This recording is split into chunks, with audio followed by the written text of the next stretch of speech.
Hello guys. उसका 1 घंटे का स्लॉट ओवर हो गया था, इसीलिए हमने दोबारा ऐड किया है। मतलब दोबारा हमने स्टार्ट किया है और संदीप जी को फिर से ऐड करेंगे। और जितने भी लोग जुड़े हुए हैं हमसे, ज़रूर सवाल करिए, बातें करिए, क्योंकि अच्छा लगेगा। और क्या स्पेशल कर रहे हैं ये ज़रूर आप टेक्स्ट करके बता सकते हैं और कमेंट सेक्शन में आकर आप बता सकते हैं। तो मैं चाहता हूँ कि अभी उसको भी अब अपलोड होने में 1 से 1.5 मिनट लगेगा यहाँ। तो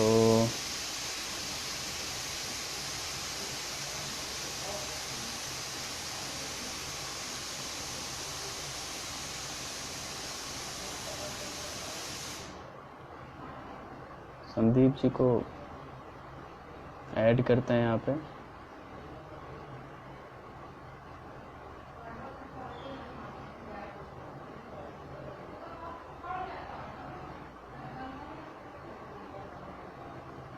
हेलो केतकी, हेलो दीदी, कामना दीदी यहाँ पे ऐड हैं, निदा, कशिश।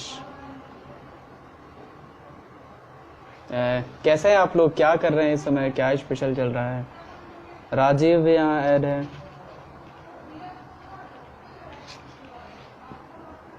दोबारा ऐड हो रहे हैं। तो बहुत अच्छा हूँ। हाँ भैया। तो दोबारा अच्छा, ये दोबारा वाला है ना? मुझे लगा कि तुम्हारा पुराना वाला वीडियो ही चल रहा नहीं नहीं, वो तो आईजीटीवी में कन्वर्ट हो जाता है। एक 1 से 1.5 मिनट लगते हैं उसमें कन्वर्ट होके, है। उसको अच्छा। शेयर कर सकते हैं। अभी पहले ऐसा ऑप्शन था नहीं। पहले जो अच्छा, लाइव वीडियो रहता था इस बार सबको वो। हाय बोल दूं यार, मतलब पिछली बार मैं किसी को बोल नहीं पाया। नितेश, थैंक यू यार बड़ू।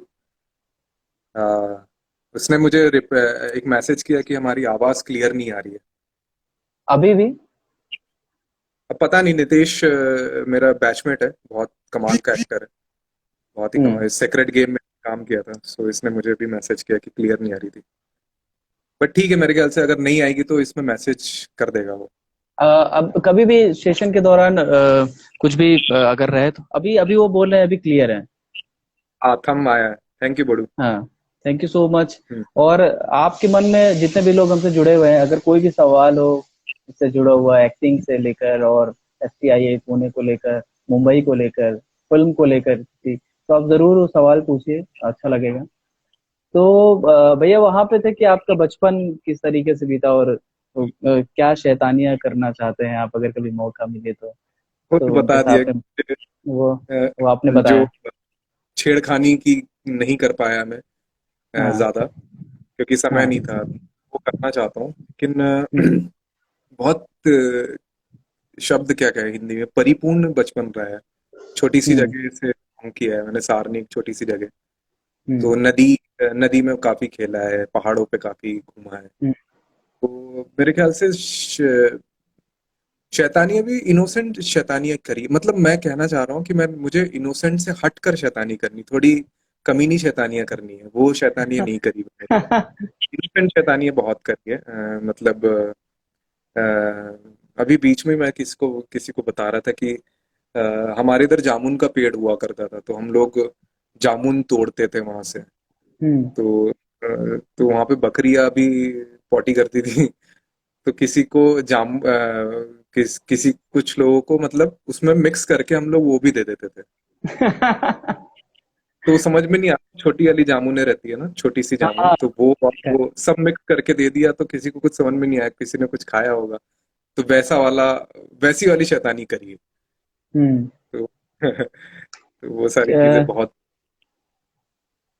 हाँ। यहाँ पे एक बोल रहे हैं कि नॉस्टैल्जिक हो रहा है भाई। शान डोके एक मेरा स्कूल का फ्रेंड है, पर्री। हाँ। ये हाँ, इनके साथ भी बहुत शैतानियां करी है डेफिनेटली। स्कूल हम्म। में भी शैतानियां तो हुई है। तो जैसे कि आप एक मेरा और फ्रेंड है, मतलब बहुत सारे लोगों को मैं जानता हूँ जो इंजीनियर हैं। हम्म। तो ये थोड़ा अजीब सा सवाल है कि मेरे बहुत सारे दोस्त हैं जो इंजीनियर हैं, और वो एज अ थिएटर आर्टिस्ट या फिर एज अ एक्टर इंजीनियरिंग करने के बाद आ गए। तो मैं हम्म। जानना चाहूंगा कि भोपाल कि मिट्टी में ऐसा क्या है या फिर वहाँ की हवाओं में मेरे ख्याल कि से आप। काफी, हाँ, ये मैंने भी नोटिस किया कि काफी इंजीनियर लोग एक्टर बनने आ जाते हैं या इस फील्ड में आ जाते हैं। हाँ। शायद क्योंकि इंजीनियरिंग मैंने भी की है, इंजीनियरिंग में हमको ज्यादा पढ़ना नहीं पड़ता है, तो हाँ। बहुत वक्त रहता है। और इंजीनियरिंग का जो कोर्स रहता है, क्योंकि मैंने भी प्राइवेट कॉलेज से किया है, तो हाँ। इतना लोड नहीं रहता है। तो हम्म। और आप बहुत खुले रहते हो। मतलब हम्म। हमारे टाइम पे तो बहुत रैगिंग भी होती थी, तो आप बहुत हम्म। खुल जाते हो। क्या क्या नहीं किया रैगिंग में, मतलब नंगे हो गए कॉलेज में, सब चीज किया। तो आप हम्म। बहुत खुल जाते हो। एक जो आप अपनी फैमिली के साथ थोड़े कंजर्वेटिव एनवायरनमेंट में रहते हो, हम्म। तो उनसे बाहर निकलते हो इंजीनियरिंग करने में, आप अपने आप को बहुत ज्यादा खुला महसूस करने लगते हो। और आर्ट के लिए सबसे ज्यादा इंपॉर्टेंट ये होता है कि आपका खुलापन। हम्म। मेरे ख्याल से इसलिए बहुत सारे इंजीनियर्स को वो अट्रैक्ट करती है जगह, हम्म। बहुत ज्यादा अट्रैक्ट करती है। और हर इंजीनियरिंग कॉलेज में कल्चरल इवेंट्स होते हैं, टेक्निकल फेस्ट्स होते हैं, तो बहुत ज्यादा इन्वॉल्वमेंट होता है अपने परफॉर्मेंस का। मेरे ख्याल से हम्म। बहुत ज्यादा involvement होता है। और टेक्निकली तो डेफिनेटली हर एक इंजीनियर थोड़ा साउंड होता है, हम्म। सॉफ्टवेयर को लेके, कैमरे को लेके, वो टेक्निकली एक साउंड साउंड रहता है वो। तो हम्म। मेरे ख्याल से इससे वो थोड़ा अट्रैक्ट होते हैं। कुछ लोग रिस्क ले लेते हैं, कुछ लोग नहीं लेते। तो that hmm. Is the difference. और मैंने भी ये नोटिस किया, हमारे बैच में 6 इंजीनियर्स थे। तो वो है तो जैसे एमबीबीएस वालों को बहुत पढ़ना रहता है, इंजीनियर हम्म। वालों को इतना पढ़ना पड़ता है। हम लोगों को एग्जाम में हर हर एग्जाम के बीच में 5-5 दिन का गैप मिलता था। और इतनी सी छोटी सी शिवानी एक बुक रहती थी, उससे पढ़ के हम एग्जाम निकाल जाता था यार। हाँ। 70% इंजीनियरिंग में दिक्कत नहीं है। तो ये हाँ, बोलो। ऐसे कब लगा कि आपको घर पे बताना चाहिए कि अरे मैं तो इंजीनियरिंग कर लिया है और उसके बाद अब तो मैं ये करना चाहता हूँ घर पे। कभी नहीं, कभी कभी नहीं नहीं बताया? लगा, कभी लगा ही नहीं, क्योंकि मैंने इंजीनियरिंग के बाद 3 साल जॉब किया है एलएनटी में। हाँ। तो as a risk management officer मैं जॉब करता था वहां पे। हम्म। तो और डेफिनेटली इंजीनियरिंग के बाद एमबीए करना है, तो कैट एग्जाम्स देना चाह रहा था मैं, तो हर साल देता था। हम्म। तो इत्तेफाकन उस दौरान मुझे एफटीए के बारे में पता चला, बस। हम्म। ऐसा कुछ नहीं कि हुआ है, लेकिन पता चला। और फिर समझ में आया कि नसीरुद्दीन शाह जैसे एक्टर्स, ओमपुरी, शबाना आजमी, ऐसे ऐसे एक्टर्स लोग यहाँ से पास आउट हुए। ये हम्म। है क्या? फिर पता चला, राजू ईरानी पे गया, फिर डेविड धवन, तो ऐसे लोगों को पता चला। तो फिर मैंने इन ऐसी शौकिया तौर पर एफटीआई का फॉर्म भरा था। ऐसा कुछ वो नहीं कि हो जाएगा, शौकिया तौर पे भर दिया था और रिटर्न निकल गया, फॉर्चुनेटली हाँ। निकल गया। फिर ऑडिशन के लिए बुलाया तो ऑडिशन भी निकल गया। फिर उनकी हम्म। 5 दिन की वर्कशॉप होती है। तो वो 5 दिन की वर्कशॉप में जब मैं गया, क्योंकि ऑफिस में भी हाँ। बताना पड़ता है ना कि यार मैं किस चीज के लिए जा रहा हूँ। तो थैंक्स, मेरा बॉस बड़े बहुत ही ज्यादा वो थे, कूल थे। तो हम्म। मैंने उनको बता दिया था कि सर एक नाटक के लिए जा रहा हूँ, ये वो। तो वहां पे 5 दिन की जो ये वर्कशॉप थी, वहां पे मैं जब गया हूँ, तो रेश लांबा जैसे मेरा बैचमेट है, विकास शुक्ला मेरा बैचमेट है, अमोल देशमुख, ये लोगों को बहुत नॉलेज था, बहुत ज्यादा नॉलेज था। मतलब हम्म। मैंने भी मोहन राकेश का नाम नहीं सुना था, हम्म। या किसी का भी नाम नहीं सुना था। मैं तो बिजनेस वर्ल्ड पढ़ता था, बिजनेस टुडे पढ़ता था, और कुछ नहीं। तो इन लोगों को बहुत नॉलेज था, तो डर लग गया मुझे कि ये तो मेरी जगह नहीं है। तो हम्म। मैंने सिंपल सा उसका रूल, वही जो आपने पहला सवाल मुझसे कहा था ना कि एफटीआई के लिए प्रिपेयर क्या किया, तो मैंने सिंपल हम्म। अपना रूल बना लिया कि I will just support others. That was my rule, I will just support, hmm. क्योंकि मेरा होना नहीं है। तो जितने हम्म। दोस्त बना सकता हूँ वो करूंगा। तो मैं लोगों के लिए पानी बॉटल भर के लेके आता था। बोलते चंद्रदीप में किसी को सिगरेट पीने की इच्छा होती थी या कुछ होता, तो मैं बाहर से दौड़ के लेके आता था उनके लिए। I have done all this things during those workshop, क्योंकि मुझे नहीं था, डर ही नहीं था। डर किस चीज का होगा? फेलियर का होगा ना। तो मैंने तो अपने आप को फेल पहले ही मान लिया था। सो हम्म। सॉरी, मैं ये बात इसलिए बता रहा हूँ क्योंकि कभी उम्मीद नहीं थी कि मैं एफटीआई का क्रैक हो जाएगा। सो व्हेन इट हैपेंड, हम्म। तब मैंने अपनी मम्मी को बताया कि मेरा एफटीआई क्लियर हो गया। तो हम्म। मेरी आई ने बोला तो क्या अब एल छोड़ देगा, मैंने बोला नहीं। हम्म। मुझे नहीं छोड़नी एल, बहुत अच्छी कंपनी है। लेकिन उसके बाद जो 1 महीने का समय मिला मुझे, मैंने सोचा कि क्यों ना एक बार देखते हैं, करके हम्म। देखते हैं। और उस समय डेफिनेटली कमाई भी थी, मतलब पैसा भी था, मैं अपने पैरों पर थोड़ा खड़ा भी था। हम्म। तो मुझे ऐसा लगा कि एक बार चांस देना चाहिए, सो आई जस्ट टेकन डिसीजन। और मेरे फैमिली ने कभी मुझे उसमें वो नहीं किया, दे हैव नेवर मिसजज्ड मी। उन्होंने कहा कि इट इज योर लाइफ, तुमको अगर करना है तो करो, बिल्कुल हम्म। करो। तो कभी वो नहीं किया, मतलब अ, मुझे संघर्ष नहीं करना पड़ा इसमें जाने के लिए। संघर्ष अभी करना पड़ रहा है, यहाँ पे हम्म। सरवाइव करने के लिए अभी संघर्ष करना पड़ रहा है। लेकिन जब डिसीजन लेते समय कभी संघर्ष नहीं करना पड़ा, घर वालों से हम्म। कभी प्रॉब्लम। तो मतलब तो इसी तरीके से बताया था मैंने, हाँ। हम्म। तो मुंबई में जैसे आप मुंबई चले आए, फिर उसके बाद कभी ऐसा हम्म, लगा कि अरे यार, ये तो गलत डिसीजन ले लिया मैंने? कभी ऐसा बहुत एक बार। लंबा समय हो और काम नहीं मिला हो, या फिर उस दौरान क्या किया आपने? नहीं, डिसीजन कभी गलत नहीं लिया, गलत लिया ऐसा कभी नहीं फील हुआ। लेकिन हम्म। डेफिनेटली आपको जब कुछ चीजें नहीं मिलती है और तब बुरा लगता है। तो वो बहुत बुरा लगता है कि, लेकिन फॉर्चुनेटली मेरे आसपास ऐसे लोग हैं जो कभी ना बहुत काम करते रहते हम्म। हैं। हम लोग का एक थिएटर ग्रुप भी है, B3ING। तो हम लोग हम्म। वर्कशॉप्स करते हैं, सो हम्म। काम करते रहते हैं। मेरे भी भतेड़ काम है, मतलब मैं लिखता हूँ, डायरेक्ट कर देता हूँ कभी कभी, तो वो हम्म। कभी भी डिफिकल्टी नहीं हुई है। हम्म। ऐसा गलत डिसीजन जैसा कभी नहीं लगा। बस हाँ, कभी हम्म। ना कभी वो एक फ्रस्ट्रेशन आता है कि अभी तक सक्सेस तो नहीं कहूंगा, लेकिन अभी तक अच्छा काम मिलना चाहिए ताकि मैं अपने आप को जस्टिफाई कर सकूं। तो वैसी वाली फीलिंग्स होती है, लेकिन कभी ना कभी हो जाएगा। I am very positive about it, उसमें कोई दिक्कत नहीं। शिद्दत से करते रहो हम्म। बस। मुंबई सिखाती है, गिराती है, सब चीज करती है। तो बस वही है मुझे।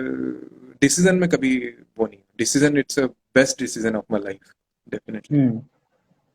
या तो जैसे आपने बताया कि आप लिखते भी हैं, तो हम्म आप किस में ज्यादा रुझान रुझान है आपका? कविताओं में, कहानियों में, या फिर स्क्रिप्ट, स्क्रीन प्ले वगैरह वो लिखते हैं? स्विच होता रहता है, मतलब कभी कभी कविताएं होती है, लेकिन मैं 2 दिन पहले खुद से ही ये सवाल पूछ रहा था कि, क्योंकि मैंने बहुत दिन से कोई कविता नहीं लिखी, तो मैंने हम्म। सोचा यार ये नहीं लिख रहा हूँ। तो तब मुझे छोटी छोटी कहानियां लिखना बड़ा पसंद है। हम्म। तो कभी कभी वो अ, तो आजकल मेरी जो कविताएं होती है वो भी, अगर उसको सेकंड लाइन में ना लिखूं, हम्म। तो वो एक कहानी है, वो कविता नहीं है। वो मेरे ख्याल हम्म। से एक कहानी है। तो वो बस सेकंड लाइन में लिख देता हूँ तो इसलिए लगता है कि वो कविता है। लेकिन मुझे ऐसा हम्म। लगता है कि मुझे छोटी कहानी, एक एक सिंपल सा मोमेंट है, उस मोमेंट की कहानी लिखने में बहुत मजा आता है। और ठीक है। वो डेफिनेटली काफी पर्सनल भी रहती है। और हाँ, शायद कहानियां लिखने में मजा आता है। स्क्रिप्ट तक अभी तक पहुंचा नहीं हूं मैं पूरी तरह से। हम्म। लिखी है लेकिन पूरी तरह हाँ। से नहीं। कभी आपके साथ ऐसा हुआ है कि, मतलब कई सारे राइटर ऐसा होते हैं, बोलते हैं कि मैं तो, मेरा एक रूल्स है, रेगुलेशंस है, मैं ऐसे ही लिखूंगा, शांति रहेगी"। अब मुंबई जैसे शहर में कभी आपको ऐसा हुआ, फोन आया, अरे वो भाई थोड़ा यहाँ आना यार, वो एक सीन लिखना है, इस तरीके से तो हाँ, ऐसा बहुत सारे लोग हैं कि एक एक बिल्कुल। स्क्रीन लिखते हैं, एक एक डायलॉग लिखते हैं। तो वो मैंने मैं तो काम सब, वैसा काम नहीं हाँ, किया मैंने। ऐसा काम मतलब कभी वो, नहीं किया आपने? नहीं वो नहीं किया, हाँ। वो नहीं किया, आज तक नहीं तो किया। मतलब अम, मैंने लिखा भी है, शुरुआत भी लिखने की अगर हुई है तो वो मैंने खुद के लिए लिखना शुरू किया। मैंने हम्म। किसी और के लिए कभी नहीं लिखा आज तक। हाँ। अब अब चीजें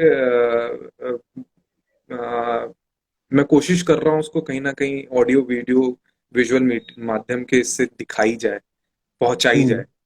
लेकिन इस पहले तक मैंने 2-3 साल कहीं पहुंचने के लिए नहीं लिखा था। हम्म। अब लिखना शुरू किया है। तो या तो मैंने जितना लिखा है मैंने खुद के लिए लिखा है, किसी और के लिए नहीं लिखा अभी तक।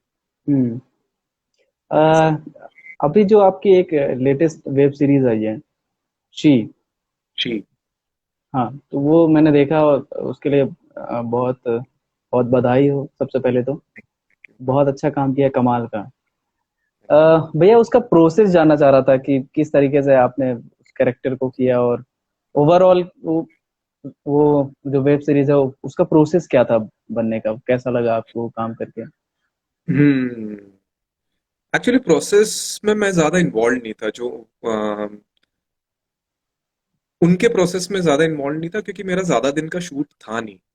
हाँ। तो बस मेरा एक ही ऑडिशन हुआ था, और मेरी डायरेक्टली इनफैक्ट फर्स्ट मीटिंग हुई थी इम्तियाज सर से, हम्म। इम्तियाज अली से। तो इम्तियाज अली सर ने को मैंने पूछा था काफी चीजें, क्योंकि मैं उस तरीके का एक्टर हूँ कि जो मैं काफी प्रिपेयर करता हूँ चीजों को लेके।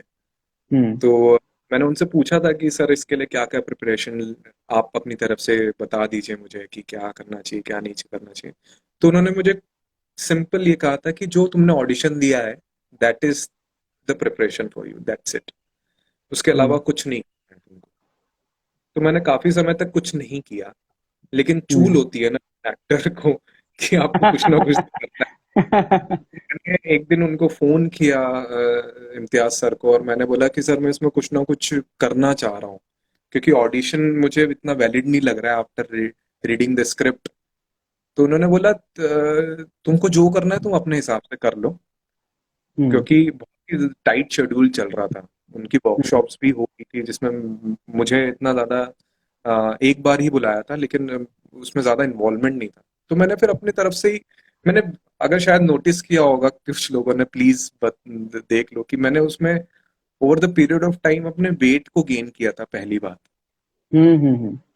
हुआ था।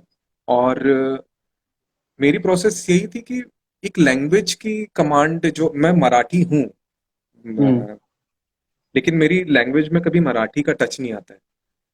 तो मैंने हाँ। अ, तो वो कई बार मैंने अपने, मेरे घर के नीचे एक पान की दुकान है, तो वो जो अंकल है, वो बिल्कुल हिंदी बोलते हैं तो बिल्कुल मराठी टोन में बोलना चालू करते हो।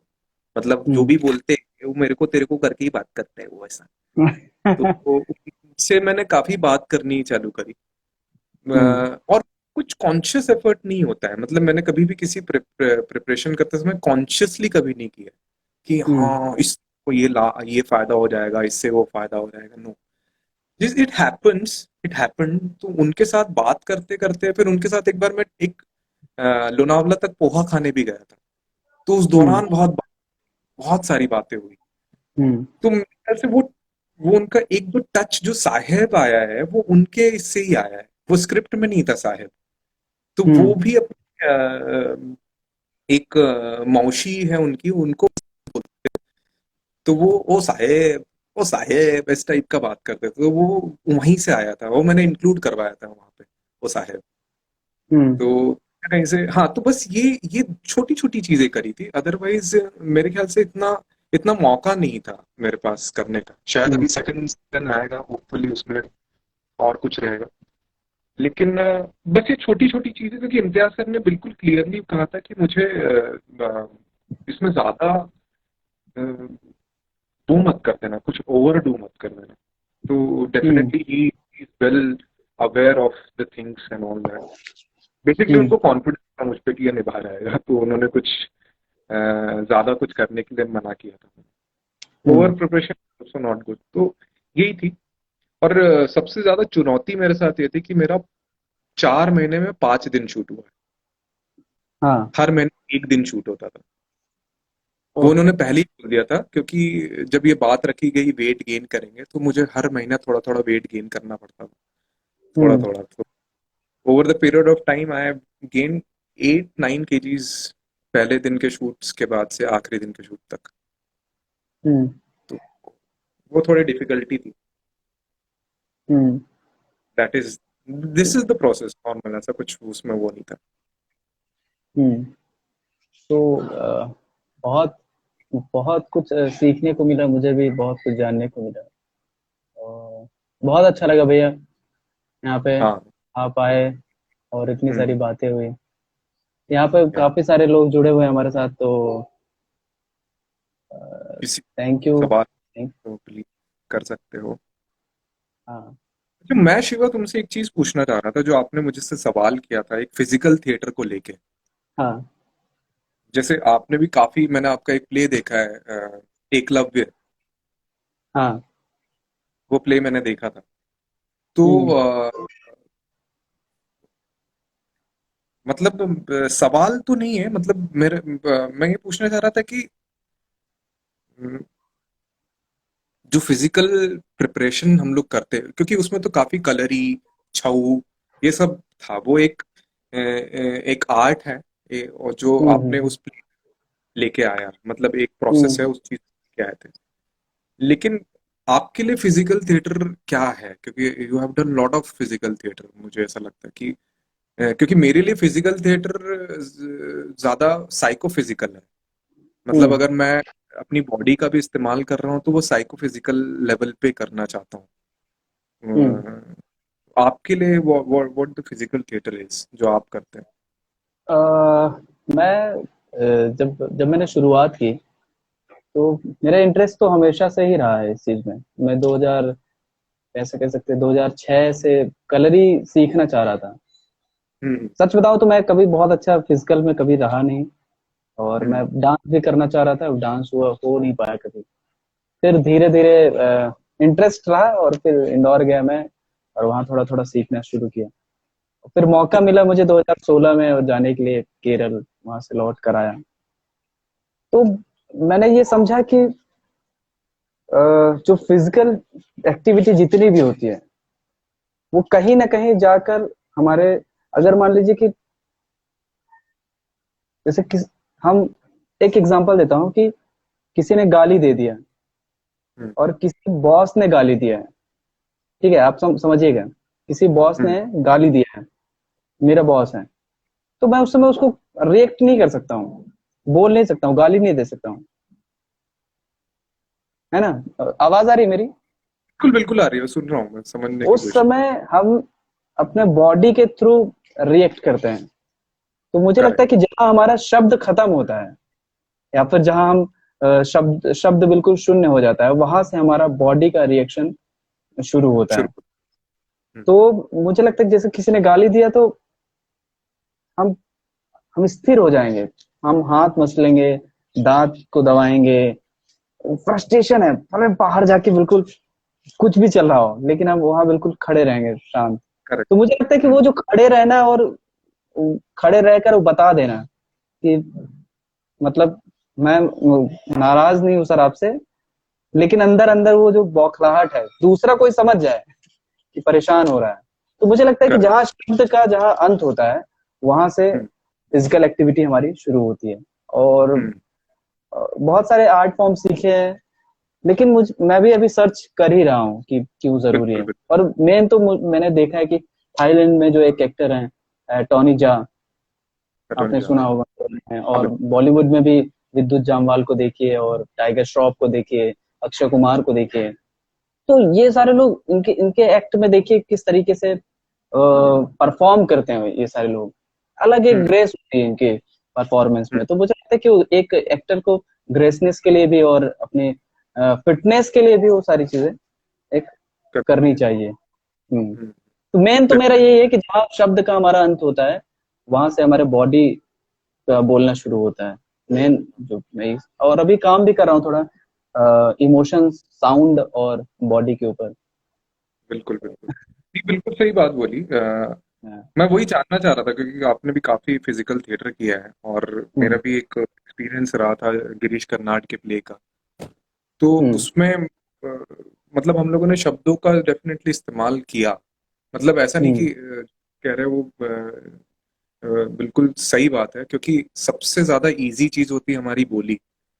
अ, देवेन भाई, देवेन बहुत कमाल के आर्टिस्ट है ये। तो बिल्कुल। हाँ, हमारी बोली सबसे ज्यादा बहुत इजी होती है। तो हाँ। शायद हम हर चीज को बोल के निकाल देते हैं। तो हम्म तो हम लोगों को, मुझे वही लगता है फिजिकल और psycho physical as an actor इतना इम्पोर्टेंट इसलिए होता है कि हम लोग उन चीजों का इस्तेमाल करें जिन चीजों तक हम लोग पहुंच नहीं पाते हैं। हम्म।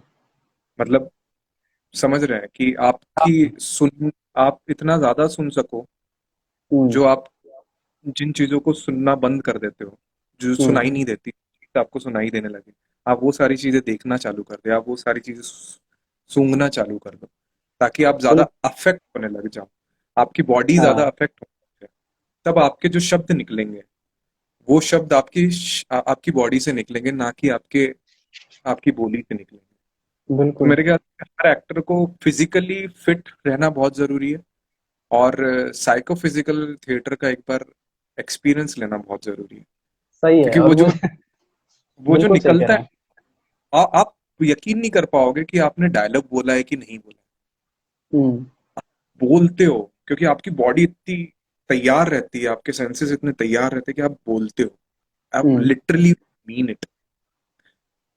तो हाँ, बस इसका मैं वही जानना चाहता था कि आपका क्या एक्सपीरियंस था। हाँ, बोलिए इसका बोलिए, सॉरी। एक एक मैंने ये भी एक्सपीरियंस किया है, जैसे कि हम वर्बल थिएटर करते हैं या फिर कहीं भी, जब कोई एक्टर होता है और वो डायलॉग बोल रहा होता है, बेसिकली हम्म, हमारे पास स्क्रिप्ट तो रहती ही है और हमें पता होता है कि ये डायलॉग बोलने वाला है।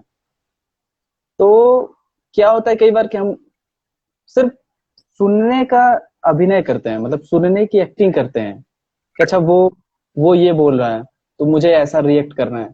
लेकिन फिजिकल थिएटर में इस तरीके से नहीं होता है। फिजिकल थिएटर में एग्जैक्ट वही रिएक्शन होगा जो उसको मिलेगा। या बिल्कुल वही। तो उसकी जो मुझे लगता है कि एनर्जी है, जिस तरीके से किस तरीके से फोर्स कर रहा है, किस तरीके से रिफ्लेक्ट कर रहा है अपनी चीजों को, तो फिजिकल थिएटर के माध्यम से हम ज्यादा अच्छे से समझ सकते हैं, मुझे लगता है। बिल्कुल। और लेकिन ये इसमें मतलब एक्टिंग माध्यम ही। फिजिकल थिएटर की जो प्रोसेस है ना, हाँ। उसको हम पर मतलब इसमें कोई डिफरेंस नहीं है फिजिकल थिएटर और वर्बल थिएटर की। जो हम डिफरेंस की बात कर रहे हैं ना, वो डिफरेंस नहीं है। हम्म। जो फिजिकल थिएटर की जो प्रोसेस है, फिजिकल साइकोफिजिकल की जो आपकी जो ट्रेनिंग होती है, वो आप वर्बल हम्म। थिएटर में कर सकते हो बहुत बिल्कुल। तरीके से। आप हाँ। प्रिपेयर उस तरीके से कर सकते हो किसी भी प्ले को। फिर हम्म। परफॉर्मेंस में डेफिनेटली आप टच नहीं करोगे ना एक दूसरे को, या हाँ। बॉडीली कुछ नहीं करोगे उस लेकिन वो एनर्जी उतनी मेंटेन करके you will say those words, those lines. सही है। क्योंकि ये मैंने एक्सपेरिमेंट किया था हमारे आखिरी प्ले में, यही एक्सपेरिमेंट किया था हम लोगों ने। पूरी प्रिपरेशन हम लोग पूरा नाटकीय जो रूपांतरण है वो पूरा फिजिकल थिएटर के थ्रू ही किया था, टच को यूज करके। हम्म। लेकिन जब हमारा जो फाइनल परफॉर्मेंस था, वहां तक हम्म। मतलब पहुंचते पहुंचते धीरे धीरे चीजें दूर होते गए, एक इंसान हम्म। जैसे रहने। और फिर हम लोगों ने करी तो प्रोजेक्शन, लेकिन वहां से फिजिकल थिएटर को हमने यूज किया, हम्म। समझ रहे हो, साइको फिजिकल प्रोसेस को यूज किया। तो वो उसको कभी भी मेरे ख्याल से अलग नहीं रखना चाहिए। मेरे ख्याल से वर्बल थिएटर भी जो है, उसका हम्म। ओरिजिन वो फिजिकल थ्रू से करे, बिल्कुल साइको, बिल्कुल। वहां पे भी वो चीज वैलिड हो रहेगी। ये एक मुझे प्रोसेस की तरह है कि इसके बाद ये है, इसके बाद ये है, राइट, इसके बाद राइट, कुछ राइट। भी अलग नहीं है। जैसे म्यूजिक अलग नहीं है, पेंटिंग अलग नहीं है, कुछ और भी अलग नहीं है। कुछ भी अलग नहीं, सब एक दूसरे से कहीं ना कहीं जुड़े हुए हैं। बिल्कुल तो बिल्कुल। अभी मैं हाल फिलहाल में अभी एक वेब सीरीज देखी मैंने, पाताल लोक। पाताल लोक, हमारे जयदीप हाँ। भाई उसमें। तो उस उनमें जो लीड एक्टर हैं, जो जिन्होंने किया है, हाथीराम चौधरी का जो कैरेक्टर किया है इन्होंने, वो बिल्कुल। मुझे लगा कि वो एक पूरे पूरे वेब सीरीज में एक एक वो ही कैरेक्टर ऐसा था जिसके पास बहुत फ्रीडम था, बहुत ज्यादा फ्रीडम था कि वो कुछ भी कर सकता था। हम्म, लेकिन नहीं किया उन्होंने। वही उनकी सादगी है कि नहीं करना है, जितना चाहिए उतना दो। मुझ बहुत सारे मतलब पूरा उन्हीं के ऊपर चल ही रहा है पूरी तरीके से, पूरी तरीके से। और कितना हम्म, सधा हुआ काम किया उन्होंने वो। कमाल, मतलब मुझे वो कमाल का लगा काम कि अगर कहीं उंगली ऐसा डिच करना है तो उंगली ही करेंगे, तो थप्पड़ मारने की जरूरत नहीं है। नहीं सही बात है ना, मतलब हम लोग हाँ। की भी बात चल रही थी कि एक्टर को कुछ करना नहीं होता है जब परफॉर्म करते हैं। हाँ। आपको कुछ नहीं करना पड़ता है, आपको बस हाँ। रहना है। ये बहुत इजी है बोलना, लेकिन आपको बस वहां पे रहना है। जयदीप भाई ने हम्म। बस वही किया, वो रहे। मतलब अगर एग्जाम्पल के तौर पे रणवीर सिंह का भी लेते हैं, अगर वो जो फिल्म थी उनकी, जिसमें विजय भाई ने बहुत बड़े काम, कौन सी फिल्म थी, गली बॉयज में। गली बॉय। रणवीर सिंह की एनर्जी बहुत ज्यादा है, लेकिन हम्म। वो उस फिल्म में वो बस रहे। रणवीर रणवीर सिंह हाँ। वहीं उस मोमेंट पे बस रहे थे, वो बस रिएक्ट कर रहे थे चीजों को लेके। तो हम्म। मेरे ख्याल से और इसलिए बहुत अच्छा परफॉर्मेंस लगा रणवीर सिंह का भी मुझे। हम्म। जयदीप भाई भी वही है, वो बस वहां पे रहे थे, उनको कुछ और करने की जरूरत नहीं है। हम्म। एक तो पहली बार दिखाई इतनी अच्छी थी पाताल लोक की, हाँ। तो उसको अगर हेड्स ऑफ उन्होंने किया है तो डेफिनेटली उन्होंने बहुत मेहनत करी होगी उसको पढ़ने के लिए और अपने अपने परफॉर्मेंस को, मतलब अपने कैरेक्टर को बनाने के लिए जो भी किया हो। हम्म। और कमाल के एक्टर है यार जयदीप भाई, कमाल के एक्टर है, हाँ। कमाल के एक्टर तो है। काफी अच्छा लगा भैया आपसे बात करके। बहुत सारे, मैं भी मुझे बहुत सारी चीजें जो मुझसे मिस हो जाएगी या फिर मिस हो गई होंगी, तो मैं जरूर उसको कोशिश करूंगा कि सही करूं, क्योंकि बहुत सारी कमियां हैं मेरे अंदर भी। मैं आपको सुन के लगा कि अभी बहुत सारा काम करना है मुझे। कमियां तो होनी चाहिए शिवा, कमियां कमियां बिना कमी के कुछ नहीं होगा, बिना कमी के हम रुक जाते हैं। तो कमी तो होनी चाहिए, सब में ही है, हम्म। सब में ही। तो बहुत अच्छा अ, लगा मुझे बात करके, बहुत मजा आया।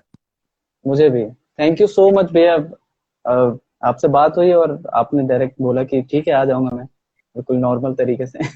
और ये सेशन रहा, एक बहुत अच्छा सेशन रहा, मुझे बहुत अच्छा लगा। और जी thank you so much for art art on click की तरफ से। और बस सोशल डिस्टेंसिंग मेंटेन करे रहिए। आफ्टर क्वारंटाइन सब फिर से सब कुछ नॉर्मल हो जाएगा, फिर से सारा काम शुरू होगा। बिल्कुल, और बिल्कुल, तो फिर से काम देखेंगे, इंतजार रहेगा आपके नए काम का। बिल्कुल। थैंक यू जी शिवा, और मुझे बहुत मजा आया। और करते रहो, अपना काम करते रहो। जी। और ये थोड़े दिन की बातें हो जाएगी खत्म, और सब लोग काम करने लग जाएंगे दोबारा से। चलो, बिल्कुल बिल्कुल भैया। चलिए भैया, थैंक यू सो मच भैया। थैंक यू, हाँ बाय बाय बाय। बाय। हाँ bye। तो एक बहुत ही अच्छा सेशन रहा। और बहुत सारी बातें हुई, बहुत सारी काम की बातें हुई, फिल्म से लेकर एफ से लेकर एक्टिंग के क्राफ्ट को लेकर, वेब सीरीज को लेकर, फिजिकल थिएटर को लेकर बहुत सारी बातें हुई। तो मैं जितने भी लोग हमारे साथ जुड़े हुए थे, मैं सबसे पहले उनको धन्यवाद करता हूँ। Thank you so much. आप इतने समय हमारे साथ जुड़े रहें और ऐसे ही जुड़े रहिए। अगर आप हैं तो हम हैं, मैं हमेशा ये कहता हूँ। तो वैसे ही सपोर्ट करते रहिए, और आपके मन में जो भी सवाल हो आप मुझे इनबॉक्स कर सकते हैं, आप टेक्स्ट कर सकते हैं। तो फिर मिलते हैं अगले सेशन में। और 6 बजे से हमारा सेशन है आर्ट ऑन क्लिक का पेज, जो फेसबुक पेज है, उसमें उसमें जो आज जो बहुत बड़े जो थिएटर म्यूजिक किस तरीके से बनाया गया है या फिर होता है, बहुत बाबा कारन जी के बाद बहुत बड़ा नाम है संजय उपाध्याय सर का। तो आज वो सेशन में आने वाले हैं, तो आप आइए, जुड़िए और ढेर सारे सवाल करिए, सुनिए उनकी बातों को कि उनका क्या मानना है कि art is medicine for society, कला हमारे समाज के लिए किस तरीके से औषधि का काम करती है। Thank you so much. अलविदा, मिलते हैं फिर।